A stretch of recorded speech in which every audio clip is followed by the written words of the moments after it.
భాగంగా ఈరోజు citizens satisfaction feedback సర్వీసెస్ని launch చేస్తున్నాం. బేసిక్గా దీని ముఖ్య ఉద్దేశం ఏంటంటే పోలీస్ డిపార్ట్మెంట్ నుంచి, హైదరాబాద్ సిటీ పోలీస్ నుంచి ఎవరెవరైతే సర్వీసెస్ తీసుకుంటారో సిటిజన్స్, ఒక కంప్లైంట్గా కానీ ఒక పిటిషనర్గా కానీ పోలీస్ స్టేషన్ రావడం, అట్లాగే లేదా ఏదైనా సర్టిఫికేట్ కొరకు రావడము, అట్లాగే ఇన్వెస్టిగేషన్ ప్రాసెస్లో విట్నెసెస్ని ఎగ్జామిన్ చేసే ప్రాసెస్లో ఇట్లా మా దగ్గర నుంచి సర్వీసెస్ తీసుకున్నటువంటి సిటిజన్స్ కానీ లేదా మా సర్వీసెస్ ద్వారా ఎఫెక్ట్ అయిన వాళ్ళు కానీ, సో వారందరి దగ్గర నుంచి కూడా పోలీస్ యొక్క సర్వీస్ డెలివరీ ఎలా ఉంది, వాళ్ళు పోలీస్తో ఇంటర్ఫేస్ అయినప్పుడు పోలీస్ వారి బిహేవియర్ ఎలా ఉంది, వీళ్ళు ఎలా రెస్పాండ్ అయ్యారు, వాళ్ళ యొక్క సమస్యను ఎంతవరకు అర్థం చేసుకున్నారు, ఆ సమస్య తీర్చడానికి సిన్సియర్గా ఎంతవరకు వీళ్ళు ప్రయత్నం చేశారు, ఫైనల్గా సమస్య సాల్వ్ అయిందా లేదా అనేటువంటి విషయాన్ని కనుక్కోవడానికి మేము ఇక్కడ కమిషనరేట్ హెడ్ క్వార్టర్స్లో, పోలీస్ కమిషనరేట్ హెడ్ క్వార్టర్స్లో ఒక ప్రత్యేక విభాగాన్ని ఏర్పాటు చేయడం జరిగింది. దాన్నే ఈ సిటిజన్ సాటిస్ఫాక్షన్ ఫీడ్బ్యాక్ సర్వీసెస్ వింగ్గా మేము ఇక్కడ ఎస్టాబ్లిష్ చేస్తాం. అయితే ఇది పోలీస్ వారు తీసుకోరు. దీని కొరకు మనం సివిలియన్స్ని, స్పెషల్గా వెల్ ట్రైన్డ్ సివిలియన్స్ని దీన్ని హైర్ చేసి ఒక ఫోన్ ద్వారా ఈ కన్సర్న్ వాళ్ళు ఎవరైతే మా పోలీస్ స్టేషన్లో పిటిషన్స్ ఇచ్చిన వాళ్ళు కానీ, ఎఫ్ఐఆర్స్ ఫైల్ చేసిన వాళ్ళు కానీ, ఇట్లా రకరకాల సర్వీసెస్లో వారందరికీ కూడా మళ్ళీ మాట్లాడి ఈ సర్వీస్ కంప్లీట్ అయిన తర్వాత వారి యొక్క అనుభవం ఎలా ఉంది పోలీస్ స్టేషన్ విజిట్ చేసినప్పుడు, లేదా పోలీస్ మెన్ వచ్చి వారితో వాళ్ళ కమ్యూనిటీలో ఇంటరాక్ట్ అయినప్పుడు, ఈ సర్వీస్ తీసుకునే ప్రాసెస్లో పోలీస్ డిపార్ట్మెంట్ వారు వారి సేవల్ని ఏ రీతిలో ఇస్తున్నారు అని చెప్పేసి కనుక్కోవడానికి ఇది ఇంట్రడ్యూస్ చేయడం జరిగింది. దీని ద్వారా ఒక థర్డ్ పార్టీ, ఒక ఇండిపెండెంట్ ఒపీనియన్ మనము తీసుకోవడానికి అవకాశం ఉంది. అట్లాగే పోలీస్ స్టేషన్తో కానీ ఆ సర్వీస్ చేసిన వారితో కానీ సంబంధం లేకుండా ఒక థర్డ్ పార్టీ ఇండిపెండెంట్ ప్రొఫెషనల్ వీరికి ఫోన్ చేసి ఆ పర్టికులర్ ఆస్పెక్ట్స్ పైన ఫీడ్బ్యాక్ తీసుకున్నప్పుడు మనకు క్లియర్గా తెలుస్తుంది అన్నట్టు. పోలీస్ స్టేషన్కి వెళ్ళినప్పుడు వాళ్ళు ఎంతసేపు వెయిట్ చేయాల్సి వచ్చింది, ఏ రీతిలో స్పందించారు, సమస్య పరిష్కారానికి అనుగుణంగా వాళ్ళు వెళ్ళారా లేదా అనేటువంటి విషయాలు దీని ద్వారా తెలుస్తాయి. ఒకసారి మనము ఈ ఫీడ్బ్యాక్ తీసుకున్న తర్వాత దాన్ని మేము కంపైల్ చేసి ప్రతి నెల కూడా పోలీస్ స్టేషన్ వారీగా, ఇగో ఇది మీ పోలీస్ స్టేషన్లో సర్వీసెస్ తీసుకున్న వాళ్ళలో ఒక 100 మంది తీసుకొని ఉంటే దాంట్లో మీ 10 మంది యొక్క ఫీడ్బ్యాక్ తీసుకోవడం జరిగింది. 20% ఆఫ్ పీపుల్ మనం తీసుకోవాలని చెప్పి నిర్ణయం తీసుకోవడం జరిగింది. ఆ ఫీడ్బ్యాక్ ఈ విధంగా ఉంది, మీ రేటింగ్స్ ఇలా ఉన్నాయని చెప్పేసి ప్రతి పోలీస్ స్టేషన్ కూడా కమ్యూనికేట్ చేయడం జరుగుతుంది. అట్లాగే వాళ్ళు ఇచ్చినటువంటి ఫీడ్బ్యాక్స్ని ఆధారంగా తీసుకొని మన సర్వీస్ ఎక్కడెక్కడ ఇంప్రూవ్ చేయాలి అనేటువంటి అవకాశం కూడా మనకి లభిస్తుంది అన్నట్టు. బేసిక్గా ఈ ఎంటైర్ ఎఫర్ట్ ఏంటంటే పోలీస్ బిహేవియర్లో మార్పు తెచ్చి ప్రజలకు నచ్చే విధంగా, మెచ్చే విధంగా మన సర్వీసెస్ డెలివర్ చేయడం వరకు ఈ ఇండిపెండెంట్ ఫీడ్బ్యాక్ సర్వీసెస్ని ఇంట్రడ్యూస్ చేయడం జరిగింది. ఇది కంటిన్యూస్గా 24/7 ఎవ్రీడే, అలాగే 365 డేస్ మా office police commissionerate head quarters నుంచి ఈ విక్టిమ్స్ని కానీ, విట్నెసెస్ని కానీ, పిటిషనర్స్ కానీ, లేదా మిగతా సంబంధిత వ్యక్తుల్ని పోలీస్ సర్వీసెస్ ఎవరైతే సీక్ చేశారో వాళ్ళని మేము ఇంటర్వ్యూ చేసి రికార్డ్ చేయడం జరుగుతుంది. అయితే దీంట్లో ఇప్పుడు ప్రస్తుతానికి మనకి మీకు గతంలో చెప్పినట్టుగా మనకి ఈ పాస్పోర్ట్ వెరిఫికేషన్ సర్వీసెస్లో మొత్తం కూడా అట్ వేరియస్ స్టేజెస్లో మేము ఈ ఫీడ్బ్యాక్ తీసుకుంటున్నాం. మనకి చాలా క్లియర్ ఇన్ఫర్మేషన్ వస్తుంది అన్నట్టు. మాకు ఇప్పుడు ఏ పర్టికులర్ వెరిఫికేషన్ ఆఫీసర్ బాగా చేస్తున్నారు, ఒక సిటిజన్ ఫ్రెండ్లీ మోడ్ అవలంబించారు, ఎవరు ఇంకా మారలేదు అనేది మాకు ఇంటర్నల్గా ఫీడ్బ్యాక్ వచ్చి దాని తర్వాత మేము దాన్ని వాళ్ళకి కమ్యూనికేట్ చేయడం కూడా జరుగుతుంది. అలా ఒక 2 సార్లు 3 సార్లు ఆపర్చునిటీ ఇచ్చిన తర్వాత వారు ఇంకా వాళ్ళ పద్ధతి మార్చుకోకపోతే వాళ్ళు చేసేటటువంటి సర్వీస్ని మార్చడం కానీ, మిగతా ట్రైనింగ్స్ ఇవ్వడం కానీ, అవసరమైతే కొత్త వ్యక్తులు నియమించడం కానీ జరుగుతుంది అన్నట్లు. అట్లాగే ఈ పాస్పోర్ట్ వెరిఫికేషన్తో పాటు ఇప్పుడు ఈ పోలీస్ స్టేషన్స్లో పిటిషనర్స్ ఎవరైతే ఉన్నారో వారిని కూడా టైం టు టైం అన్ని పోలీస్ స్టేషన్స్కి వచ్చిన వారిని ఫోన్ ద్వారా కాంటాక్ట్ చేసి వాళ్ళ యొక్క ఫీడ్బ్యాక్ మేము తీసుకుంటున్నాము. అట్లాగే ఎఫ్ఐఆర్స్ రిజిస్టర్ చేసిన కంప్లైంట్స్ని కూడా మేము కాంటాక్ట్ చేస్తున్నాము.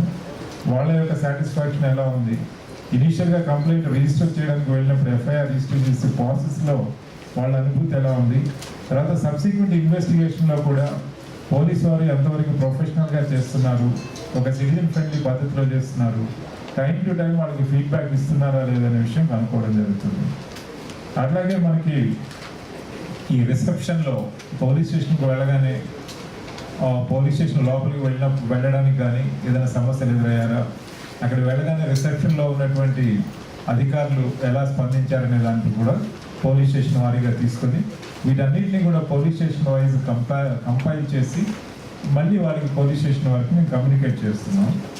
అయితే రానున్న కాలంలో ఈ ఫీడ్బ్యాక్ సర్వీసెస్ ఈ మిగతా అన్ని పోలీసింగ్ ఏరియాస్ కూడా విస్తరించడం జరుగుతుంది. దాంట్లో ముఖ్యంగా మనకి ట్రాఫిక్ మేనేజ్మెంట్లో పోలీసుతో ఎవరు ఇంటర్ఫేస్ అవుతారో వాళ్ళలో ఒక 10-20% మెంబర్స్ని మేము ఇంటర్వ్యూ చేయడము, ఎలా మన సర్వీసెస్ అందుతున్నాయి, సిటిజన్ సాటిస్ఫాక్షన్ ఉందా లేదా దాంట్లోనే తీసుకోవడం జరుగుతుంది. అట్లాగే ఈ ఎమర్జెన్సీ రెస్పాన్స్ మేనేజ్మెంట్ ఆపదలో ఉన్న వాళ్ళు డయల్ 100 చేసినప్పుడు మా పెట్రోల్ కార్స్ వెళ్తాయి, బ్లూ కోడ్స్ వాళ్ళు వెళ్తారు. అక్కడికి వెళ్ళినప్పుడు మా వాళ్ళ రెస్పాన్స్ ఎలా ఉంది, తద్వారా వాళ్ళ సమస్య పరిష్కారం అయిందా లేదా, సరైనటువంటి టైంలో వచ్చి స్పందించారా లేదా, ఆ స్పందన ప్రాసెస్ ఎలా ఉంది, సిటిజన్ ఫ్రెండ్లీ మోడ్లో ఉందా లేదా అనేది తీసుకోవడం జరుగుతుంది. అట్లాగే మనం ఈ పోలీస్ స్టేషన్స్లో సెక్టర్ ఎస్ఐస్ అందరినీ కూడా కమ్యూనిటీ పోలీసింగ్ చేయమని చెప్పడం జరిగింది. ఈ కమ్యూనిటీ పోలీసింగ్ చేసే ప్రాసెస్లో కూడా చాలామంది స్టేక్ హోల్డర్స్ మేము ఐడెంటిఫై చేస్తున్నాం, వాళ్ళ ఫోన్ నెంబర్స్ అన్ని కూడా కలెక్ట్ చేస్తున్నాం. కాబట్టి each sector wise community policing ఎలా జరుగుతుంది, ప్రజలుకి పోలీసులు ఎంతవరకు సన్నిహితంగా మెలుగుతున్నారు, వారికి ఆపదలో పోలీసు వచ్చి సహాయం చేస్తుందనే ధైర్యము ఆ వ్యక్తుల్లో వచ్చిందా రాలేదా సమాజంలో అని చెప్పేసి టైం టు టైం దాన్ని మెజర్ చేయడం జరుగుతుంది. ఇట్లాగే కోర్టు రిలేటెడ్ వర్క్ ఏదైతే ఉందో ఈ ప్రాసిక్యూషన్ ఆఫ్ అఫెండెస్కి సంబంధించి ఆ సర్వీస్ ఆఫ్ సమన్స్ కావచ్చు, ఎగ్జిక్యూషన్ ఆఫ్ వారెంట్స్ కావచ్చు, బ్రీఫింగ్ ఆఫ్ విట్నెసెస్ కావచ్చు, వీటికి సంబంధించి కోర్టు అధికారులతో సమన్వయం కావచ్చు, వారి దగ్గర నుంచి కూడా ఫీడ్బ్యాక్ తీసుకొని ఏ పోలీస్ స్టేషన్ కోర్టు వర్క్ చేసేటువంటి స్టాఫ్ బెటర్గా చేస్తున్నారు, ఎవరు సరిగా చేయడం లేదనేది ఇండిపెండెంట్ ఫీడ్బ్యాక్ ద్వారా దీనికి అనుకోవడం జరుగుతుంది. అట్లాగే క్రైమ్ ప్రివెన్షన్ కొరకు మనకి రకరకాల యాక్టివిటీస్ మనం చేయాల్సి ఉంటుంది అన్నట్టు. నేరస్తులను చెక్ చేయాల్సి ఉంటుంది, నాకాబందీలు ఆర్గనైజ్ చేయాల్సి ఉంటుంది, సర్ప్రైజ్ చెక్స్ చేయాల్సి ఉంటుంది, అట్లాగే ఈ సీసీటీవీ కెమెరాస్ పెట్టించాల్సి ఉంటుంది.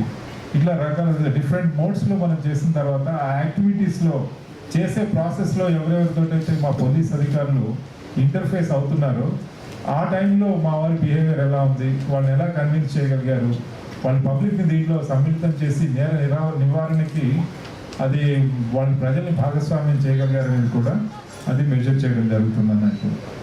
అట్లాగే చాలా సర్వీసెస్ లైక్ సర్టిఫికెట్స్, ఈ మిగతా విషయాలలో మీ సేవ ద్వారా ఇప్పుడు చాలామంది సిటిజన్స్ సర్టిఫికెట్స్ కొరకు అప్లై చేస్తున్నారు, పోలీస్ సర్టిఫికెట్స్ కొరకు. వాటి విషయంలో కూడా వాళ్ళ ఫోన్ నెంబర్స్ అవన్నీ కూడా ఆటోమేటిక్గా మా డేటాబేస్లో వస్తాయి అన్నట్టు. అలా అప్లై చేసిన వాళ్ళకి ఈ సర్వీసెస్ ఎంతవరకు సత్వరంగా చేరినవి, వాళ్ళకి వచ్చే ప్రాసెస్లో మళ్ళీ వీళ్ళు పోలీస్ స్టేషన్ దగ్గరికి వెళ్ళారా, అక్కడ ఏం జరిగింది ఏంటి అనేది కూడా ఈ మీ సేవా సర్వీసెస్, ఇలాంటి మా ఆఫీస్ నుంచి హెడ్ ఆఫీస్ నుంచి కూడా ఇచ్చే సర్వీసెస్, ఈ గన్ లైసెన్సెస్ కానీ మిగతావి వీటన్నిటి విషయంలో కూడా ఈ మా సర్వీస్ డెలివరీ ఎలా ఉంది అనేది మెజర్ చేయడం జరుగుతుంది అన్నట్టు. ఇలా అన్ని ఏరియాస్కి విస్తరించి over a period of time దాన్ని క్రోడీకరించి ఆ కన్సర్న్ వింగ్స్కి సబ్ యూనిట్స్కి దాన్ని కమ్యూనికేట్ చేసి వారి యొక్క గోల్స్ టార్గెట్స్ ఏముంటాయంటే over a period of time ఈ సిటిజన్ సాటిస్ఫాక్షన్ని మనం పెంచుతూ పోవాలి. సిటిజన్ మనం చేసే పద్ధతి నచ్చాలి, మనం ఇచ్చేటువంటి రిజల్ట్స్ కూడా వాళ్ళకి నచ్చాలి. తద్వారా ప్రజలకు మనము దగ్గరై ప్రజల్ని పోలీసింగ్ వ్యవస్థలో ఇన్వాల్వ్ చేసి ఒక సమన్వయంతో ముందుకు తీసుకెళ్ళి శాంతి భద్రతను పరిరక్షించడంలో, నేరాలను నిరోధించడంలో, అట్లాగే జరిగినటువంటి నేరాలను డిటెక్ట్ చేయడంలో ప్రజల సహాయ సహకారాలతోటి మన హైదరాబాద్ సిటీ పోలీస్ని ఒక ప్రజామిత్రత్వ పోలీస్ వ్యవస్థగా మార్చడానికి ఈ ఫీడ్బ్యాక్ సిస్టమ్ చాలా ఉపయోగపడుతుంది అని చెప్పేసి ఆ ప్రజలందరికీ కూడా మనవి చేస్తున్నాను. దీంట్లో ప్రజలు వారి ఫీడ్బ్యాక్ ఇచ్చినప్పుడు ధైర్యంగా అలాగే నిష్పక్షపాతంగా వారికి నిజమైనటువంటి అనుభూతి, ఆ ఎక్స్పీరియన్స్ వారు ఎప్పుడైతే పొందారో ఆ ఎక్స్పీరియన్స్ ఎలా ఉంది అనేది స్వచ్ఛందంగా ఉన్నట్లుగా వాళ్ళు షేర్ చేసుకోగలిగినట్లయితే quality of the policing services పెంచడానికి అవకాశం ఉంటుంది. ఆ ప్రజలందరికీ కూడా అది మా మనవి. అయితే ఈ రెస్పాన్స్ ఇచ్చిన వారు, ఫీడ్బ్యాక్ ఇచ్చిన వారిది ఎవరి నంబర్స్ కానీ పేర్లు కానీ మా పోలీస్ స్టేషన్ అధికారులతో కానీ మిగతా ఫీల్డ్ లెవెల్ పోలీస్ అధికారులతో కానీ షేర్ చేసుకోవడం జరగదు. అవి కాన్ఫిడెన్షియల్గా ఉంచడం జరుగుతుంది. కాబట్టి మేము ఓవరాల్ ఫీడ్బ్యాక్ వాళ్ళకి ఇస్తాం తప్ప పోలీస్ స్టేషన్కి పర్టికులర్ ఇండివిజువల్ ఎవరు ఏం చెప్పారనేది పోలీస్ స్టేషన్స్ షేర్ చేయము. దాని గురించి భయపడాల్సిన అవసరం లేదు. సో రానున్న కాలంలో ఇంకా విస్తృతంగా వీటిని కలెక్ట్ చేయడం జరుగుతుంది అని అనాలిసిస్ చేయడం జరుగుతుంది. కన్సర్న్ యూనిట్స్కి పంపించడం జరుగుతుంది. వాటి పర్ఫార్మెన్స్ అప్రైజల్ కూడా ప్రతి పోలీస్ స్టేషన్ ఆఫీసర్స్ యొక్క పర్ఫార్మెన్స్ అప్రైజల్ కూడా ఇది వన్ ఆఫ్ ది క్రైటీరియా ఉండబోతుంది. సో ప్రజలందరూ కూడా సహకరించాలని చెప్పేసి పోలీస్ వ్యవస్థ మార్పులకు ఇది ఒక మంచి నాంది పలుకుతుంది అని చెప్పేసి ప్రజలందరికీ మనవి చేసి నేను ముగిస్తున్నాను.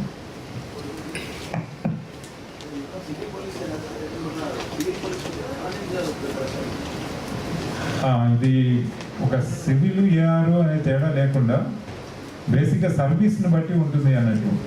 మనకి ట్రాఫిక్ మేనేజ్మెంట్లో సివిల్ వాళ్ళు ఉండొచ్చు, ఏఆర్ వాళ్ళు ఉండొచ్చు, అందరూ ఇన్వాల్వ్ అవుతారు. ట్రాఫిక్ మేనేజ్మెంట్ అనేది ఒక సర్వీస్గా తీసుకొని దాన్ని మెజర్ చేయడం జరుగుతుంది. అలాగే పెట్రోల్ కార్లో డ్రైవర్ ఏఆర్ నుంచి ఉంటారు, కానిస్టేబుల్స్ సివిల్ నుంచి ఉండొచ్చు. కాబట్టి టోటల్గా ఓవరాల్గా వాళ్ళ సర్వీస్ డెలివరీ ఎలా ఉందని మనం చూస్తాం.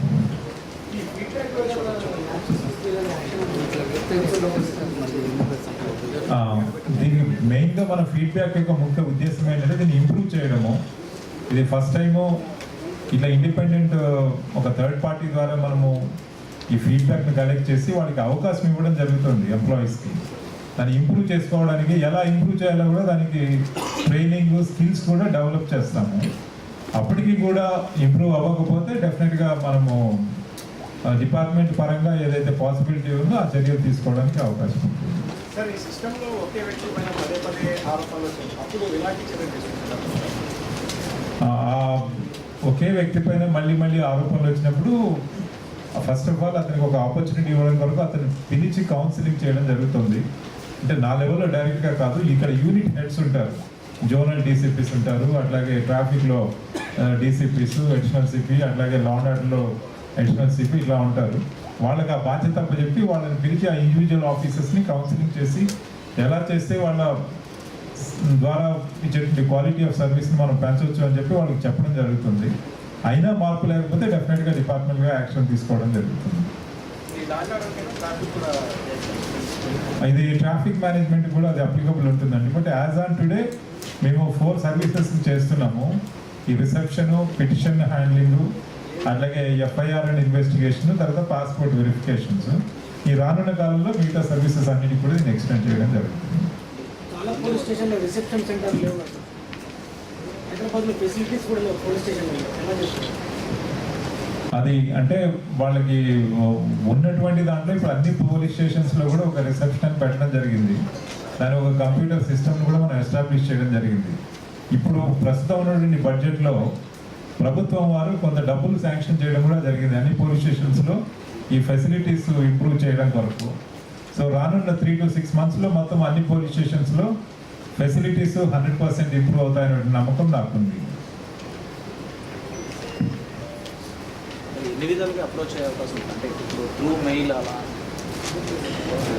బేసిక్గా ఏంటంటే ఈ సిస్టము 1-to-1 ఇంటరాక్ట్ అయ్యి కొన్ని క్వశ్చన్స్ వేయడం ద్వారా ఈ ఫీడ్బ్యాక్ని తీసుకుంటే దీంట్లో ఇది ఆ వాయిస్ కూడా రికార్డ్ అయి ఉంటుంది అన్నట్టు మనకి. సో మనము అనుకున్నటువంటి పద్ధతిలో ఆ ఫీడ్బ్యాక్ వస్తుంది.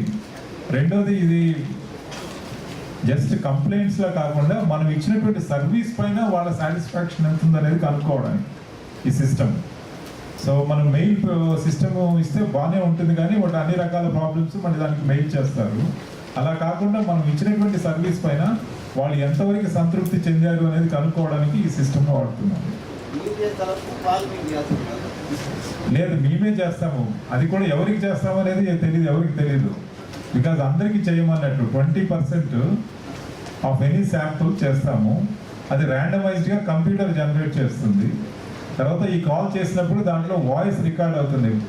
మనం ఎవరైతే ఇక్కడి నుంచి కాల్ చేస్తున్నారో వాళ్ళ వాయిస్ కంప్లీట్గా రికార్డ్ అవుతుంది. అట్లాగే అక్కడి నుంచి రెస్పాండ్ అయ్యే వాళ్ళ వాయిస్ కూడా రికార్డ్ అవుతుంది. మొత్తం కూడా మనము అవన్నీ రికార్డు పర్మనెంట్గా సిడీస్లో పెట్టి దాన్ని ప్రొటెక్ట్ చేయడం జరుగుతుంది. అది ఆ సిస్టమ్ ఎలాగో ఉన్నది. అట్లా కాకుండా చాలామంది సిటిజన్స్ వారు ఇక్కడికి వచ్చి కంప్లైంట్ ఇవ్వడానికి ఇష్టపడరు. రెండోది వాళ్ళ మనసులో ఉన్నది చెప్పడానికి మన దగ్గరికి వచ్చినప్పుడు డైరెక్ట్గా ఇష్టం ఉండకపోవచ్చు. సో దీని ఏంటంటే మనము వాళ్ళ ఎనానిమిటీ అనేది ప్రొటెక్ట్ చేస్తున్నాం, వాళ్ళు ఎవరు మనకి ఫీడ్బ్యాక్ ఇస్తున్నారనేది బయటికి చెప్పాం అనేటువంటి ఎష్యూరెన్స్ తోటి ఈ ఫీడ్బ్యాక్ తీసుకోవడం జరుగుతుంది.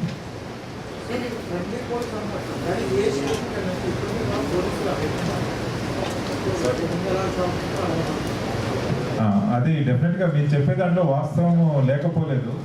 కానీ మన ప్రయత్నం ఏంటంటే మనం మార్పు తీసుకొని రావడం అనేది, ఈ మార్పు అనేది బిహేవియర్కి సంబంధించింది కాబట్టి it is a long term process అండి. ఒకటే రోజు జరగదు. We have to keep making efforts and over a period of time definitely that will change అనే నమ్మకం ఉంది. రెండోది ఇది ఏ ఒక్క పద్ధతి ద్వారానో మార్చడం అనేది అంత ఈజీ కాదన్నట్లు. కాబట్టి దీనికి మల్టీ ప్రాంజ్డ్ స్ట్రాటజీతో ఇది రకరకాలుగా ఒకటి నంబర్ ఆఫ్ ట్రైనింగ్ ప్రోగ్రామ్స్ ఇప్పుడు ఆర్గనైజ్ చేస్తున్నాం మీరు చూసినట్లయితే. అట్లాగే రోల్ ప్లేస్ ఆర్గనైజ్ చేస్తున్నాం.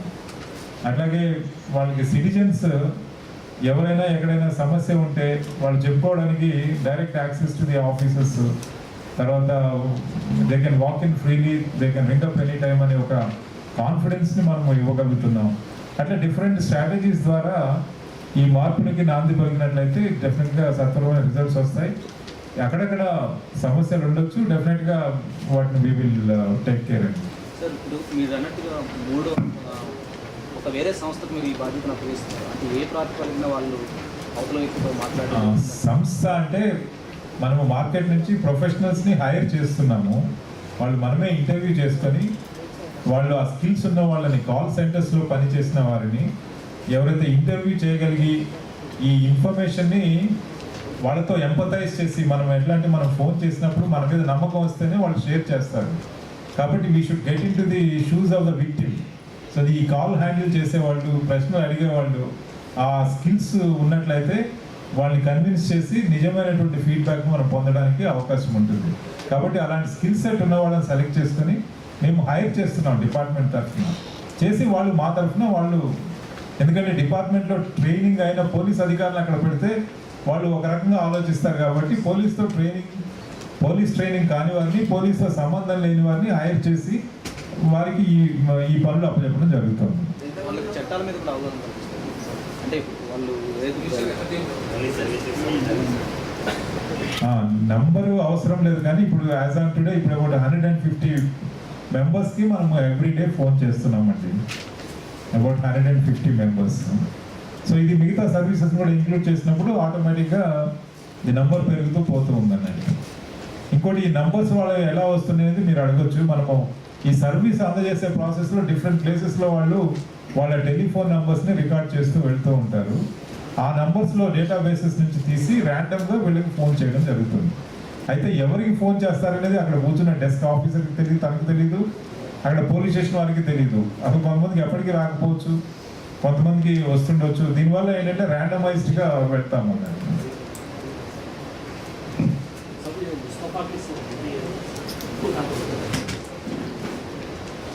अभी तो ये रहने दीजिए.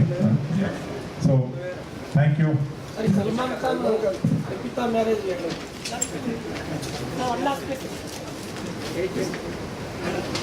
I wanted to ask you about the Patipatnam gas station case.